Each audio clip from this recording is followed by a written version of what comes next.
ասում են, որ ճաշակին ընկեր չկա։ Համով ուտեստը կախված է պատրաստողից, թե հաճախորդի ճաշակից։ Բարդ հարց եք տալիս։ Ես այս հարցը ChatGPT-ին էլ եմ տալիս։ Անշուշտ կախված է պատրաստողից։ Չեմ կարող դա հերքել։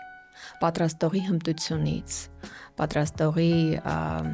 անցած ճանապարհից, պատրաստողի ունեցած ճաշակից այդ ոլորտում, բայց իհարկե կախված է նաև այն մթնոլորտից, միջավայրից, որտեղ մատուցվում է համեղ ուտեստը, սպասարկումից, որը ըստ էության հանդիսանում է միջնորդ այդ ուտեստը խոհանոցից մինչև հաճախորդին բերել հեռամցնելը։ Այստեղ բազում գործոններ կան։ Անշուշտ չենք բացառում, որ ունենք բավականին կմահաճ հաճախորդներ։ Բայց ես այստեղ մի փոքր անհամեստություն պետք է անեմ եւ ասեմ, որ մեր հաճախորդները,